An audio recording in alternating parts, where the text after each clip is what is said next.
"Claire, you're becoming an embarrassment," my husband Eric said, not looking up from his laptop as I walked into our kitchen in Denver, Colorado.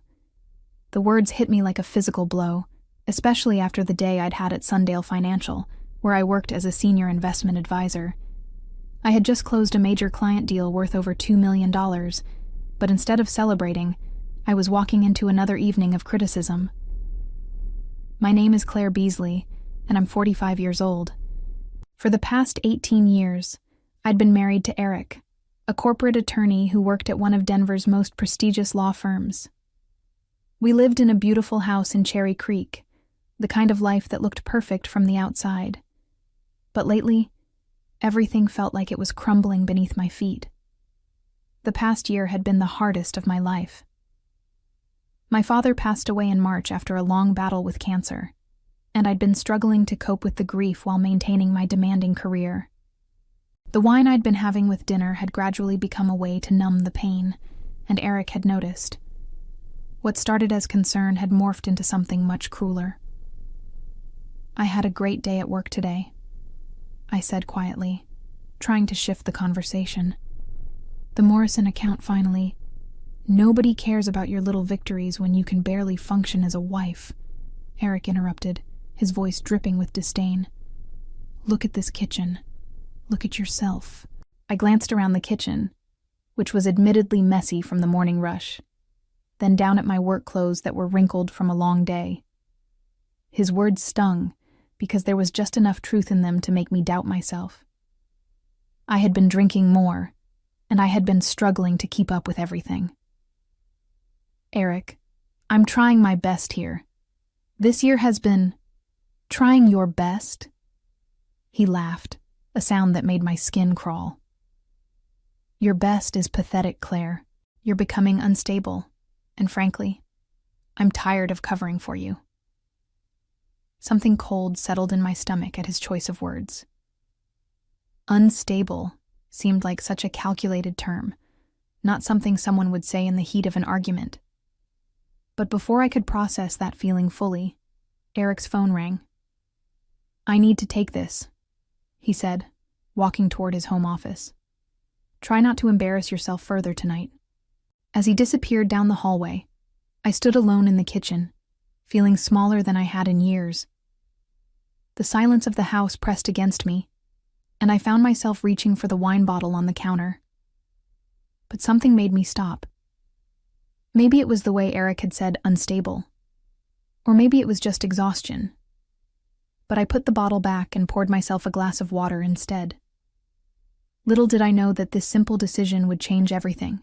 The next morning, I woke up with a clearer head than I'd had in months.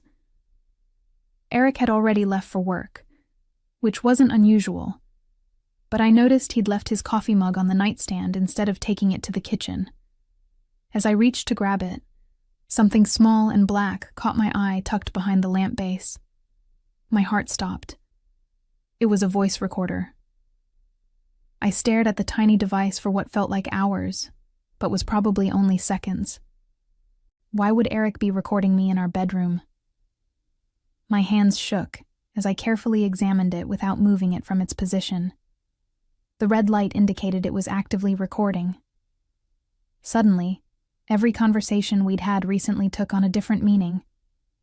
Every time he'd goaded me into arguments, every time he'd accused me of being too emotional or irrational, every time he'd pushed me toward that wine bottle. It wasn't concern for my well-being. It was evidence gathering. I left the recorder exactly where it was and went downstairs to make breakfast, my mind racing. If Eric was secretly recording me, there had to be a reason.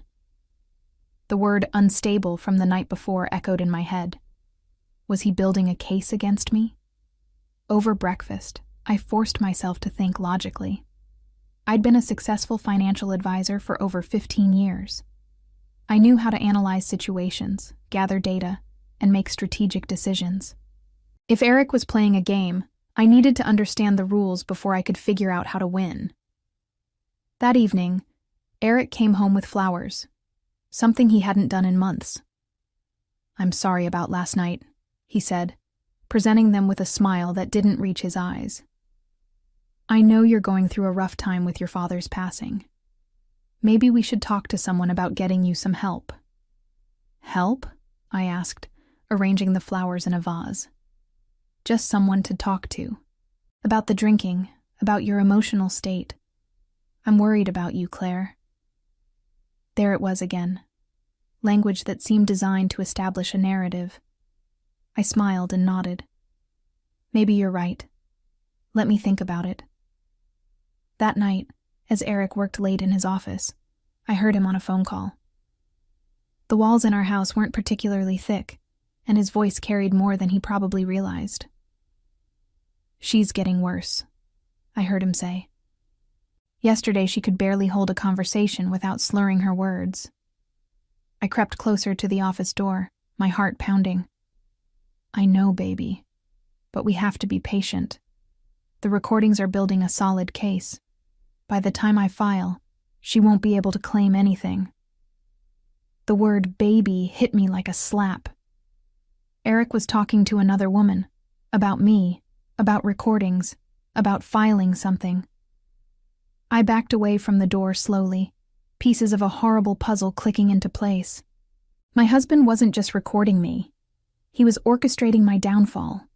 The realization that my husband was actively working to destroy me should have sent me into a spiral. Instead, it lit a fire inside me that I hadn't felt in months. For the first time since my father's death, I had clarity of purpose. Eric thought he was dealing with a broken woman who would crumble under pressure. He was about to learn just how wrong he was.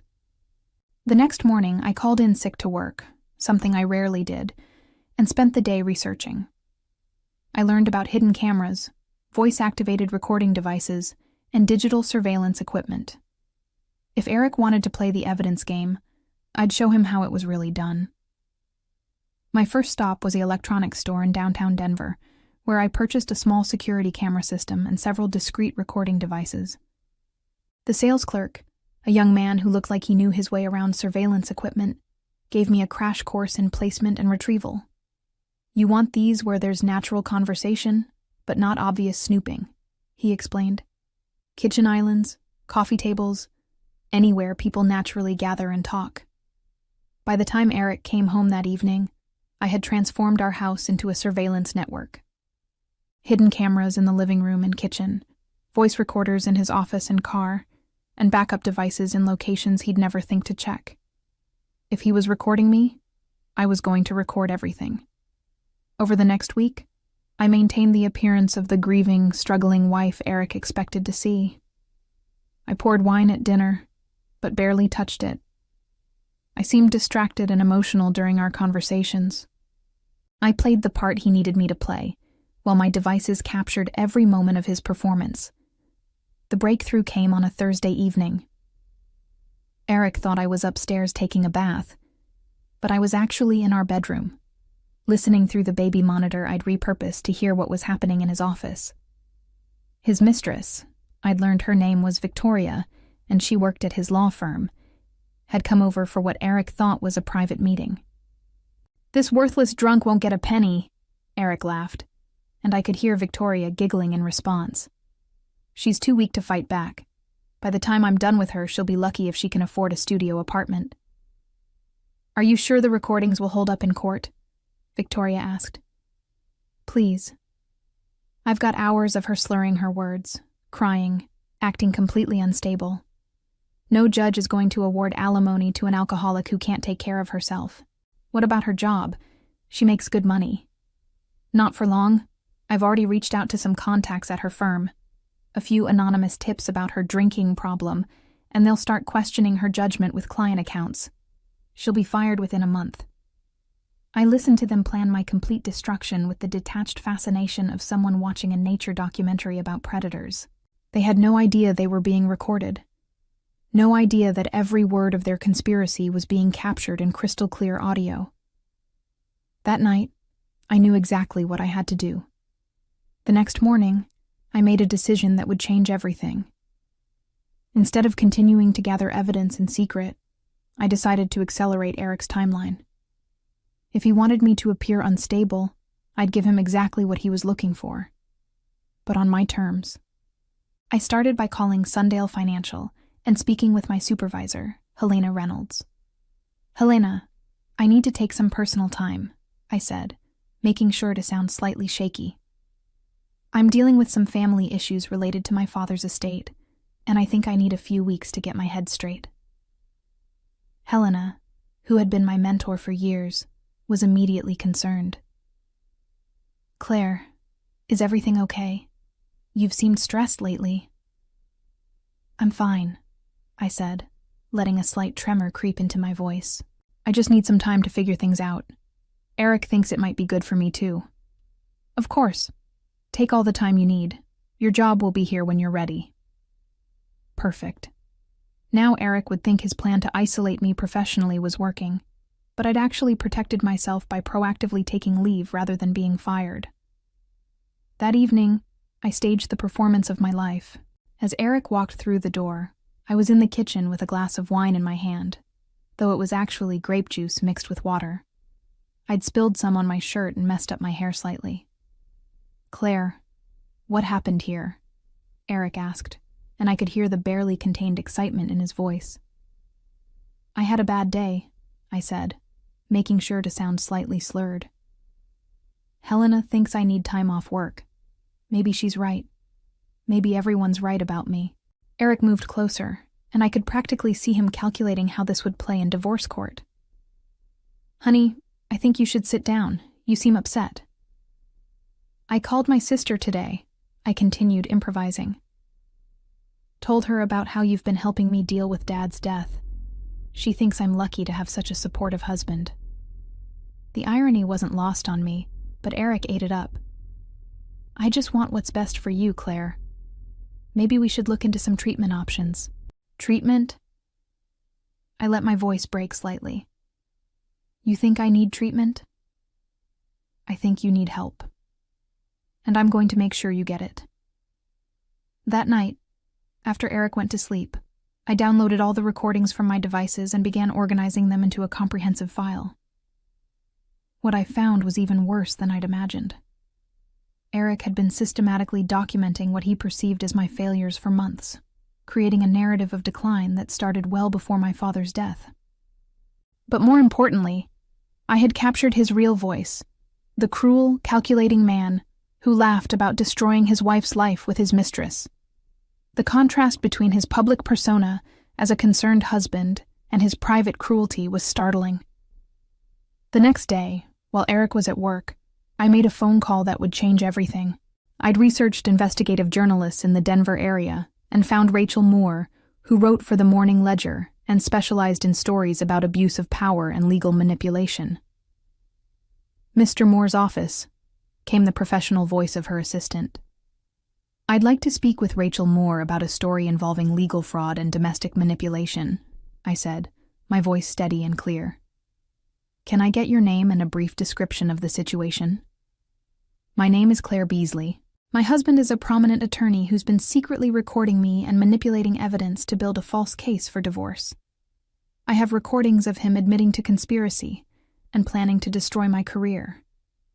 I think your readers would be very interested in how the legal system can be weaponized against innocent spouses." There was a pause. "Please hold. Miss Moore will want to speak with you directly." 2 minutes later, Rachel Moore was on the line. "Mrs. Beasley, tell me everything." Rachel Moore was everything I'd hoped for in an investigative journalist, sharp, skeptical, and absolutely relentless when she sensed a real story. We met the next day at a small cafe downtown, far from anywhere Eric might accidentally encounter us.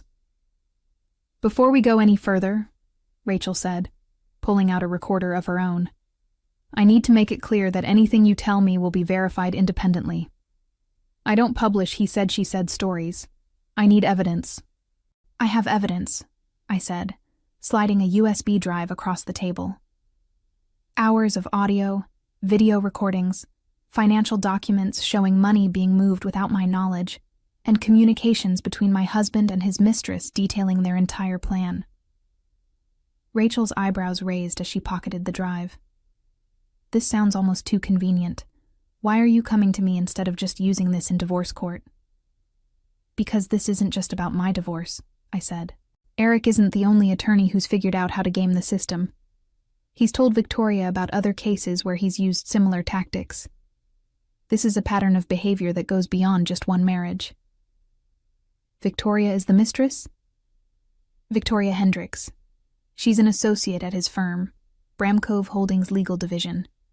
According to my recordings, she's been helping him research ways to manipulate evidence in divorce proceedings. They've discussed at least 3 other cases where similar tactics were used. Rachel was taking notes furiously. What kind of timeline are we looking at? When is he planning to file? Based on what I've overheard, he's waiting for one more incident that will cement his case. He wants me to have some kind of public breakdown, or do something that will make his allegations seem credible. And you're not going to give him that. No, I'm going to give him something much worse. I'm going to give him the truth. Over the next week, Rachel worked with incredible efficiency. She verified my recordings with audio experts, cross-referenced the financial documents with public records, and even managed to interview 2 other women who had gone through divorces with attorneys from Eric's firm under suspicious circumstances. Meanwhile, I continued playing my part at home. Eric's behavior had become increasingly bold. He no longer bothered to hide his contempt for me, probably because he thought I was too broken to notice or remember clearly. On Wednesday evening, he brought Victoria to our house for dinner. The audacity of it took my breath away, but I maintained my composure. "Claire, you remember Victoria from the firm Christmas party last year?" Eric said, as if this was a perfectly normal social visit. "Of course," I said, shaking Victoria's hand and noting how she avoided eye contact. "It's so nice of you to come check on me. Eric's told you about my rough patch, I'm sure." Victoria glanced at Eric nervously. "He mentioned you've been going through a difficult time." "Oh yes, very difficult. Sometimes I feel like my whole world is falling apart, and I don't even know why." I let my voice carry just the right amount of fragility. It's like someone is systematically destroying everything I care about, and I'm too stupid to understand how. The irony was delicious. Victoria actually squirmed in her chair. During dinner, they became increasingly relaxed, probably assuming I was too damaged to pick up on their subtle communications and inside jokes. What they didn't know was that every word was being recorded by 3 different devices I had strategically placed throughout the dining room. "You know what?" Eric said as Victoria was leaving. "I think Claire's finally starting to understand that she needs help. Sometimes people have to hit rock bottom before they can accept reality." "That's so true," Victoria agreed. "Sometimes the kindest thing you can do is stop enabling someone's destructive behavior." After she left, Eric turned to me with what I'm sure he thought was a compassionate expression. "Claire, I think it's time we had a serious conversation about getting you some professional help." "You're probably right," I said. "Maybe it's time I face the truth about my situation." I wasn't lying. It was definitely time for the truth. Rachel called me Friday morning with news that made my heart race. "We're ready to publish Sunday. The editors have reviewed everything, our legal team has cleared it, and we've got enough corroboration to make this bulletproof. Are you prepared for what comes next?" "What do you mean?" I asked, though I had a pretty good idea. "Once this story breaks, your life is going to change dramatically. Eric will know you've been investigating him. His firm will likely face scrutiny, and you'll be in the middle of a very public scandal. Are you ready for that level of attention?" I thought about the woman I'd been a month ago, grieving, isolated, questioning my own sanity as my husband systematically tore down my self-worth. Then I thought about the woman I was now, clear-headed, strategic, and absolutely done with being anyone's victim. "I'm ready," I said. "But I want to be prepared. What's the headline going to be? Local attorney caught on recording planning to frame wife as alcoholic in divorce scheme." We've got sidebar stories about the other cases and an editorial about legal ethics reform. This is going to be front page, above the fold. That weekend was surreal. Eric was in an unusually good mood, probably because he thought his plan was nearing completion. He even suggested we go out to dinner Saturday night, something we hadn't done in months. "You seem like you're feeling better," he said over dinner at an expensive restaurant downtown. "More like your old self." "I think I'm finally accepting reality," I said, which was probably the most honest thing I'd said to him in weeks. That's all anyone can ask for. Sometimes the people who love us see things we can't see about ourselves. The sincerity in his voice was almost impressive. If I hadn't heard the recordings of him laughing about destroying me, I might have actually believed he cared. Sunday morning arrived with unusual quiet. Eric was sleeping in, which was rare for him, and I was up early making coffee when my phone buzzed with a text from Rachel. "It's live. Check the Morning Ledger website." I opened my laptop and there it was. My story splashed across the front page of Denver's most widely read newspaper. The headline was even more damning than Rachel had described. "Prominent attorney secretly recorded wife. Planned false alcoholism claims in divorce conspiracy." The article was devastating. Rachel had woven together the audio recordings, financial evidence, and expert commentary into a narrative that painted Eric not as a concerned husband, but as a manipulative predator who had weaponized the legal system against his own wife. The recordings of him laughing with Victoria about my supposed weakness were particularly damning. But what really made my heart sing was the sidebar story about the other women. Rachel had found not just 2, but 4 other cases where Eric's firm had used similar tactics. The paper was calling for an investigation into the entire practice. I heard Eric's alarm go off upstairs and quickly closed the laptop. Within minutes, his phone started ringing. "What the hell?" I heard him shouting from the bedroom. "How did they get this? Who gave them these recordings?" His footsteps thundered down the stairs as I calmly sipped my coffee. Eric appeared in the kitchen, still in his pajamas, holding his phone with a look of absolute panic. "Claire," he said, his voice carefully controlled. "We need to talk." "Good morning to you too, honey," I said pleasantly. "You seem upset. Bad news?" He stared at me for a long moment, and I could see the exact moment when he realized that the broken woman he'd been manipulating no longer existed. "You did this," he said quietly. "Did what?" I asked, meeting his gaze steadily. "I'm just a worthless drunk, remember? Too weak to fight back." The next few hours unfolded exactly as I had hoped they would. Eric's phone didn't stop ringing. Calls from his law firm, reporters, family members who had seen the story, and presumably Victoria, though he wasn't taking those calls in front of me anymore. "You recorded me," he said, pacing around our kitchen like a caged animal. "You've been recording me this entire time." "Interesting choice of words," I said calmly. "Almost like you're familiar with the concept of secret recordings." "This is different. What I was doing was what, Eric? Justified? Legal? Necessary?" I stood up and faced him directly. "You hid recording devices in our bedroom. You conspired with your mistress to destroy my career.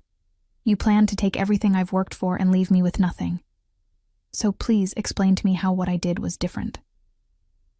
For the first time in months, Eric had no response. The man who had made his living crafting arguments and manipulating language was speechless. My phone rang, and I answered it without taking my eyes off Eric. "Hello?" "Mrs. Beasley, this is Jennifer Walsh from Channel 7 News. We'd like to interview you about the Morning Ledger story. Would you be available today?" "I'd be happy to tell my story," I said loudly enough for Eric to hear. "Let me check my schedule and get back to you."